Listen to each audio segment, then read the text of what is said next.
Hey guys, welcome to another YouTube video and another season review. We're almost done with the ones outside the top 8. This one is about the 11th placed Port Adelaide Football Club. A pretty disappointing season for Port Adelaide as a whole. Bad start to the year, 0-5. Ended the season quite well, but unfortunately it wasn't enough. It was left with that 0-5 start. Obviously left them with too much to do, and missed out on finals. Finishing 11th with 10 wins and 12 losses to their name, compared to finishing second on the ladder last year, making the prelim and losing a prelim final, and also winning 18 games, 17 home and away season, and then of course 18 being the qualifying final last year. So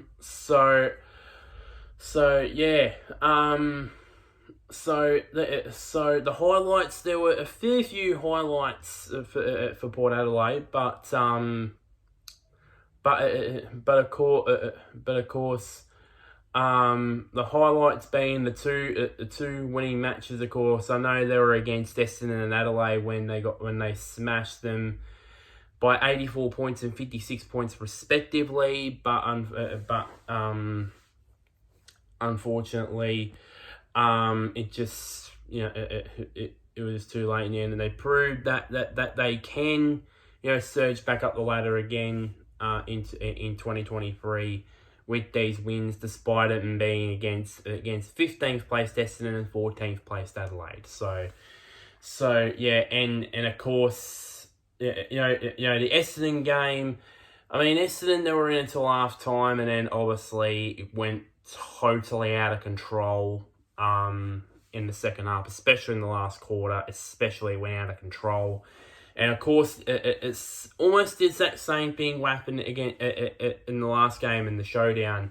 Adelaide were in the game until half time, and then they sort of teetered away, and obviously they won by almost 10 goals in the end. So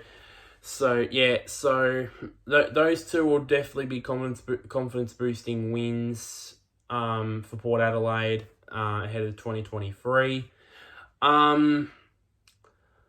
The lowlights for the year, the most obvious of them being the 0-5 start to the year. I mean, if they had won two of them, which was against the first showdown when they lost after the siren with Jordan Dawson's kick, and then when they came back from, what was it, like 40 points down or so, it's in the second quarter against Carlton, or at halftime against Carlton, and just got pinked by a point. And I think they had the chance to hit the front with about 40 seconds left with, I think it was through Robbie Gray, I believe it was, or someone like that, and it didn't happen. If that had happened, and then obviously Dawson wouldn't have, if he didn't kick that goal after the siren, they probably would be 2-3, and instead of a 10-12, would probably be in 12-10. Result that one, and they probably would have been, and also if you think about it here, the two teams that did finish 12-10 were, I think it was Carlton and the Western Bulldogs. I think I'll have to check this up. I think the Western Bulldogs also finished with 10 wins and 12 losses as well, I believe. And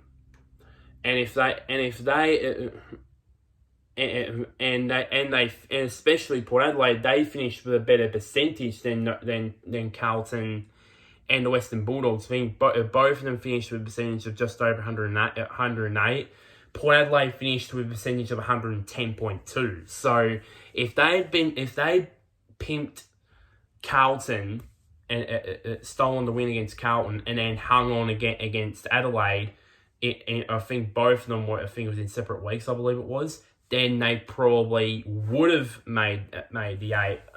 Probably would have made the eight, but unfortunately, and also luck in the second half of the season didn't favour them as well. So yeah. Another one, of course, and this was pointed out by the Wednesday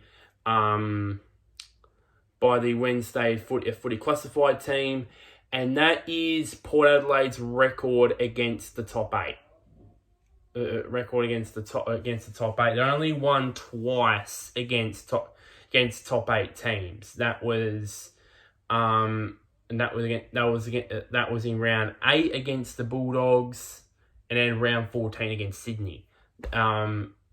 Which the Swans, of course, as if you guys didn't watch last night as I'm recording this, they're into the preliminary final. So obviously, it was.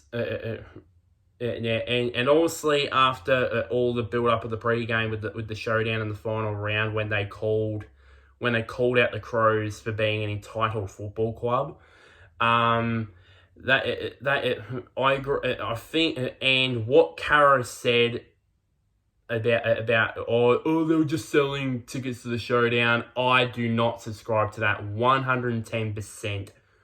110% do not subscribe to that. I mean, Adelaide their season was dead rubber. They were 3 positions better than Adelaide at this point. And Port Adelaide, Adelaide's season ended. It was dead rubber way earlier than Port's were, and they're calling them out and all that. So I think that all they should do is focus on delivering next year again in the big games instead of trying to add fuel to the fire in a rivalry. In my opinion, in my personal opinion.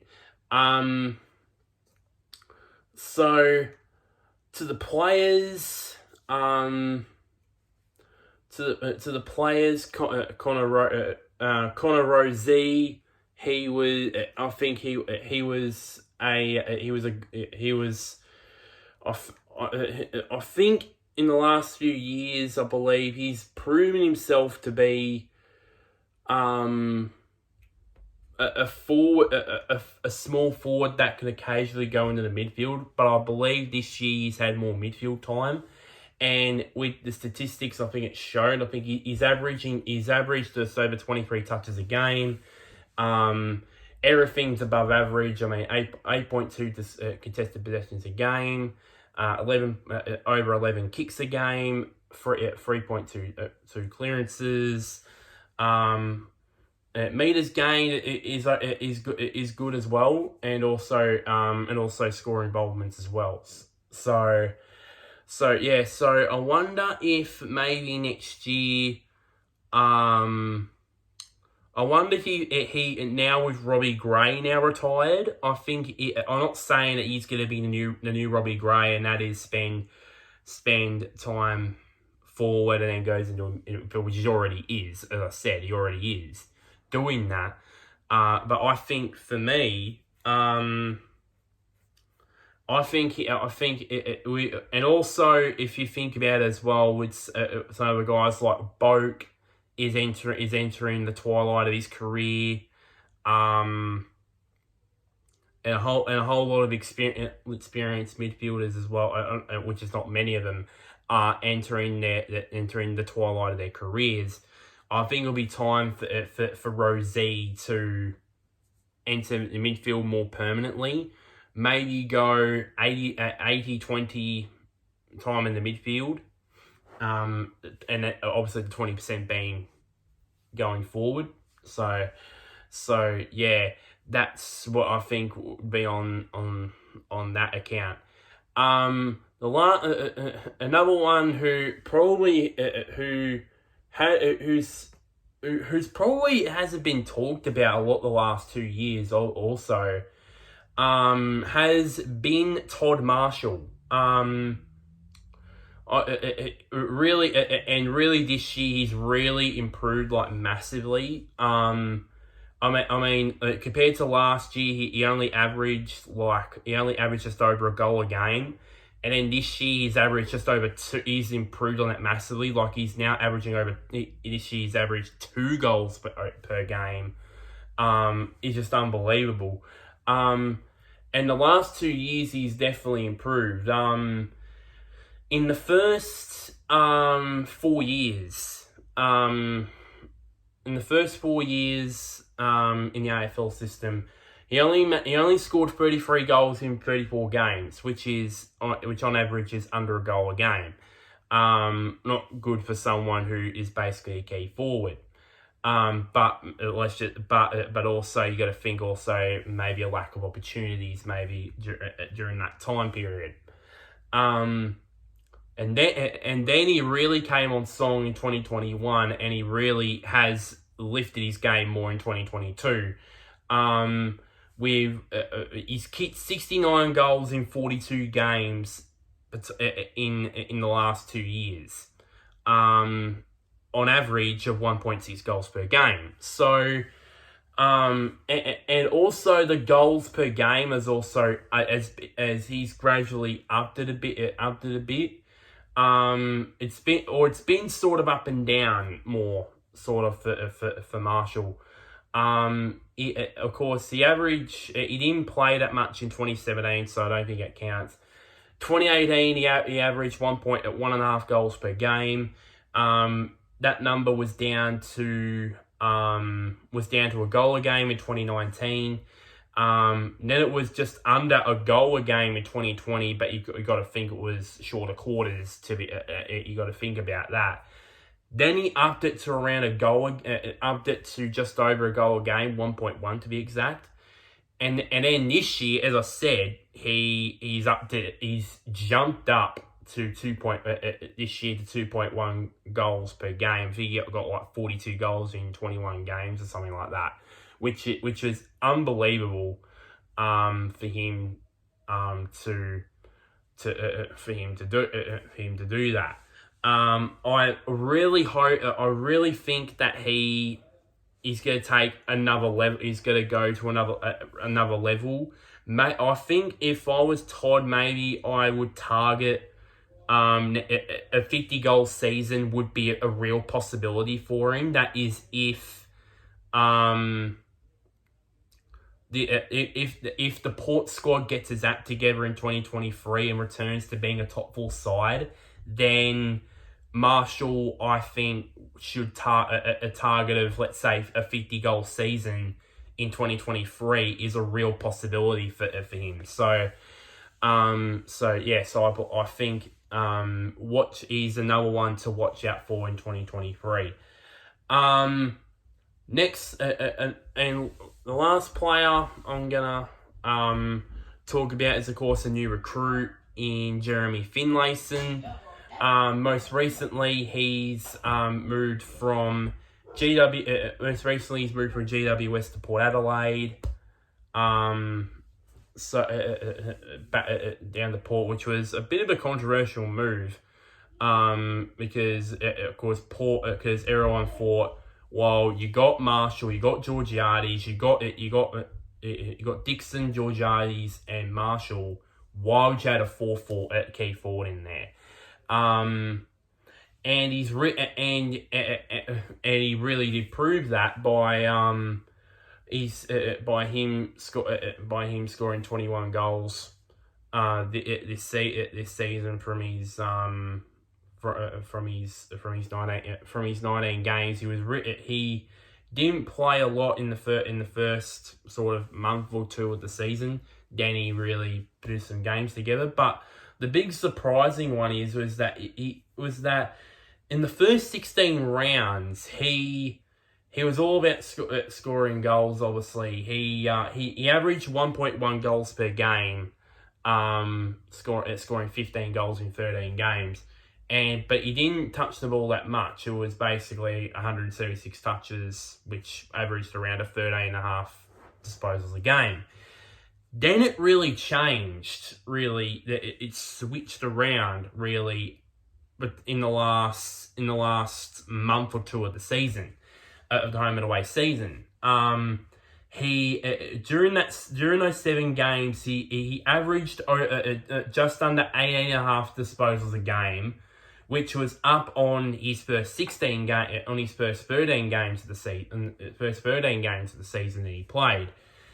But surprisingly, his expected goals went down. He went from just over a goal a game in his first 13 games of the season to barely being to being under a goal a game in the last 7 games. So it proved that Hinkley really experimented with him being in the ruck and then going up the ground and that. I think that's what Ken Hinkley did, and I think to devastating effect, really. So I think for me, he's a bit of an interesting one. I don't know if he could be that ruck. It could be that ruck forward that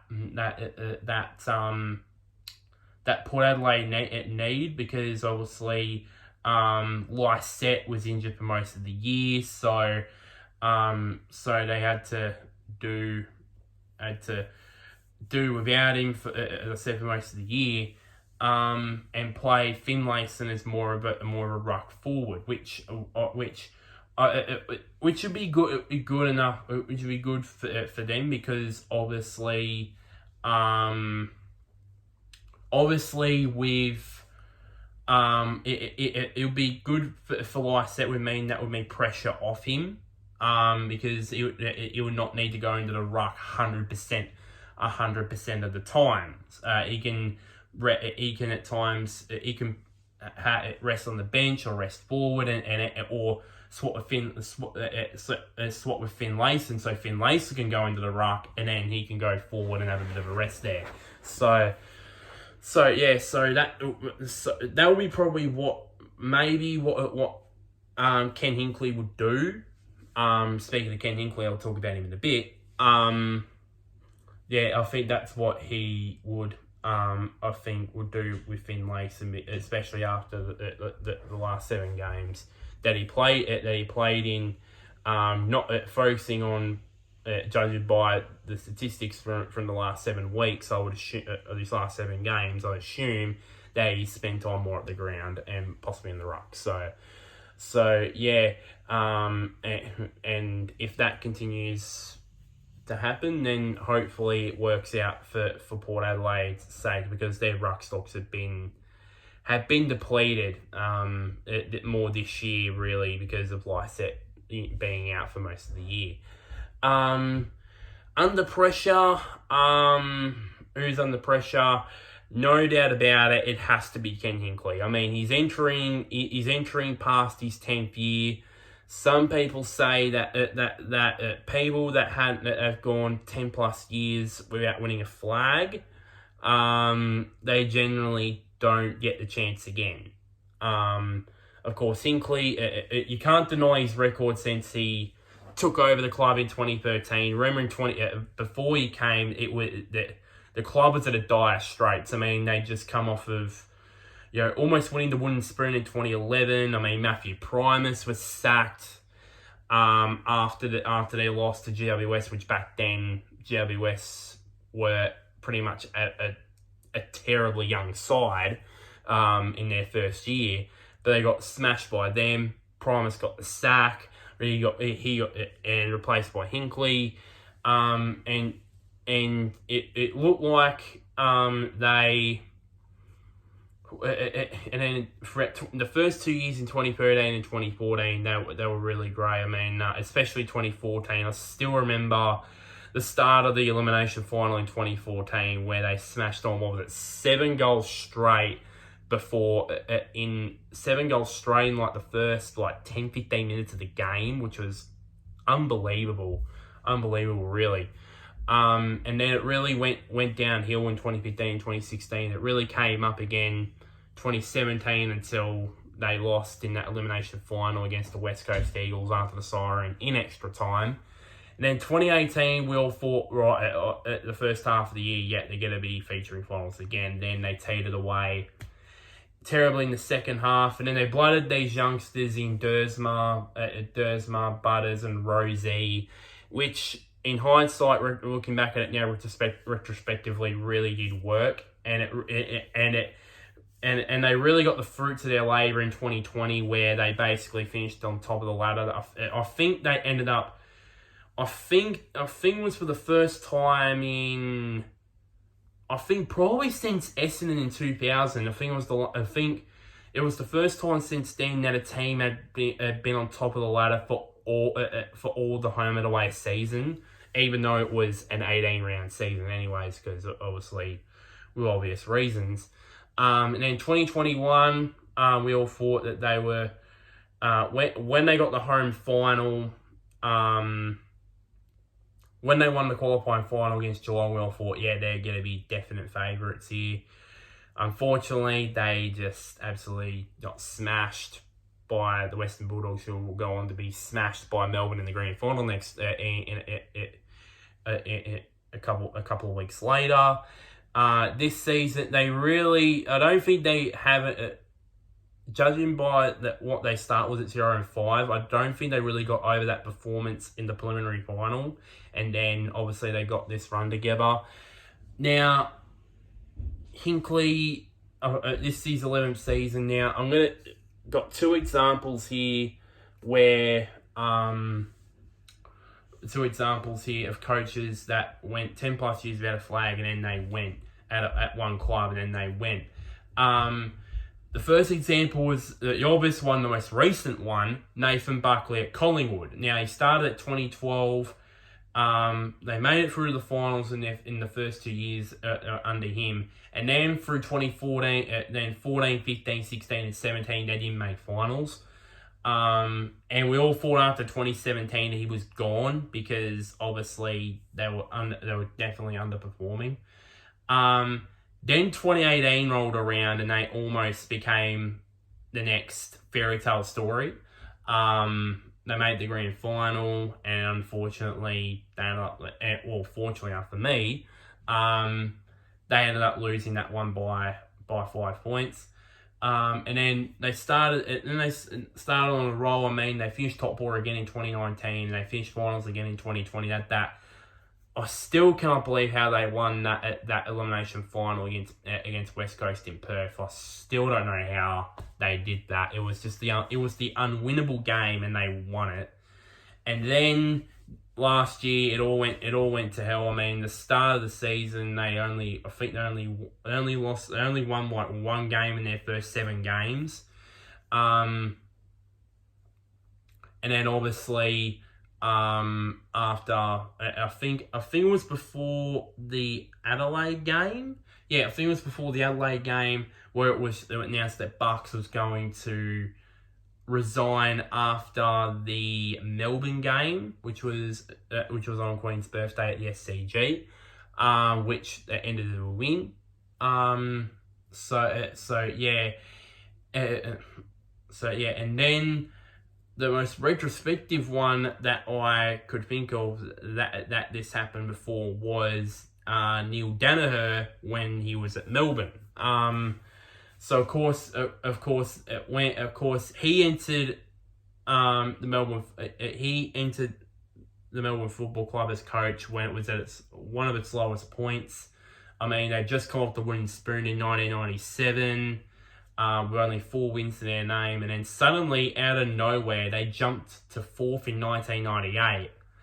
And that was the start of the 97 season. Was basically the start of them. I like to call their roller coaster period, where one season they were pretty much down the bottom end of the ladder. Then they were shot back up again, then back down again, then back up again, so on and so forth. And it did that for many years.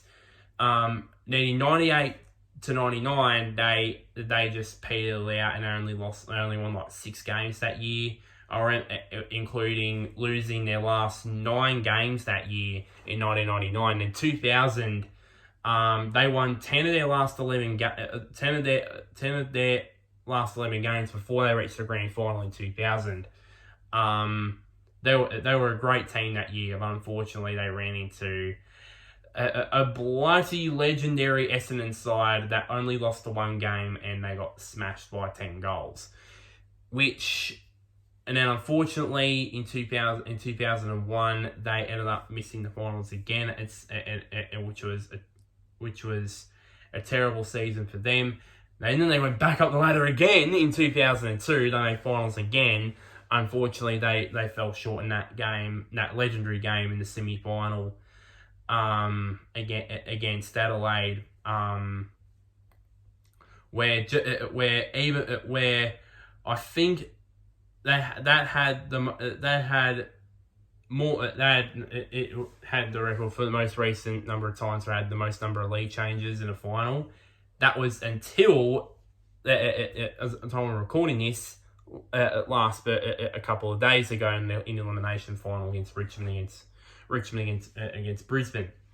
So yeah, then they won 5 of their 22 games in 2003, and they only finished like 14th on the ladder. They were not good that year. Then in 2004, they at one stage they were on top of the ladder. At one stage, they were great that year, and unfortunately they teetered away. And ironically, they became Essendon's most recently their last winning finalist. So yeah, and then of course 05, and then it was the first time really that they really made finals in back-to-back years in 04, 05 and 06. So then basically then 05 they made finals again, but unfortunately they would lose in the first week. 06 they would make the finals again. They will win the first week. They'll win the first week in the first week, which would be their last finals win for another 12 years until 2018, and then they would lose to Fremantle in Perth in the next week. Then the next year, that's where their Melbourne's lean period started. Pretty much started. They only won 2. I think Danaher. Ironically before the Essendon game, because of course he's a former Essendon player. I think I have to look this up. I think he announced that he was resigning from as Melbourne coach. They fell short in a high-scoring game, and that won by 2 points. They only won by the 2 game. Won the 2 games in that year, anyways. So they came close. I mean, they made it through to the preliminary final. Once they made in '98, they made the grand final in 2000. The elimination, the semi-final in 1902. 04 was the elimination. 04 and 05 were the elimination finals, and then the semi-final in that. So they pretty much lost in all 4 of those weeks. Of course, they lost in the first week. A couple of elimination finals, the second week, and a couple of semi-finals, and the prelim, and then of course the grand final. So yeah. So I don't know if they have another bad season. Then I think Ken Hinkley might be in a bit of trouble. If they have another season like this where they're 10th, 11th, 12th, and miss the finals again, that's when I think Hinkley might be in a bit of trouble. But if they storm back up the ladder and finish in the finals again, or even finish inside the top 4, then I think his job would be pretty safe. So yeah. So that's what I think my feelings are about Ken Hinkley. I think for me, no doubt about it, Hinkley, judging by his record, I think he is up there with Mark Williams as Port Adelaide's best coach. I know. I think probably if he does win a premiership, he'll be equal to Mark Williams with the best Adelaide coach, Port Adelaide coach ever. If he does, but you can't top the great Choco Williams. You can't top him really on that. But I think Hinkley. My summary is Hinkley.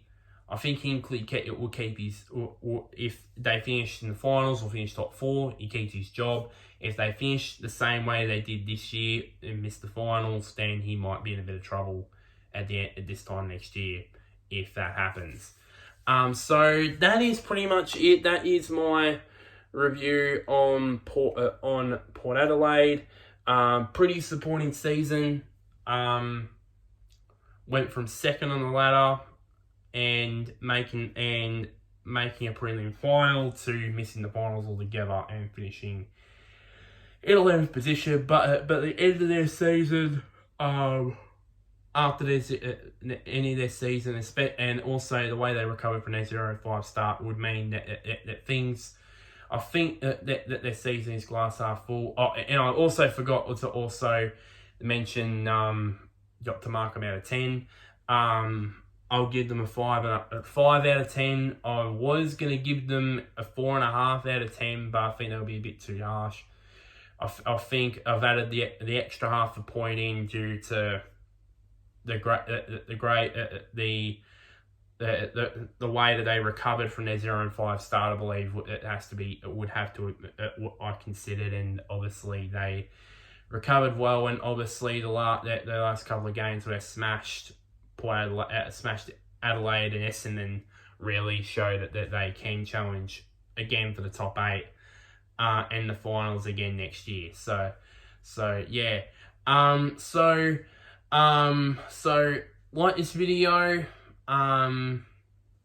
Share this to anybody who's a Port Adelaide fan. Comment down below.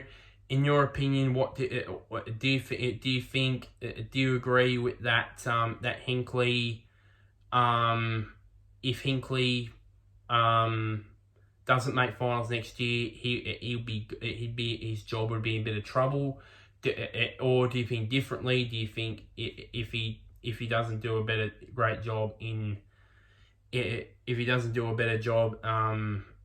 maybe halfway through the season, maybe you might get the sack at mid-season next year? I'd like to hear your opinion. So yeah. And one last thing, somewhere down there,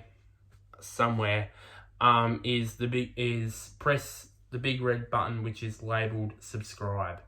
Until next time, guys. I'll see you guys later, and wherever you may be, may the sun shine or the moon shine on you.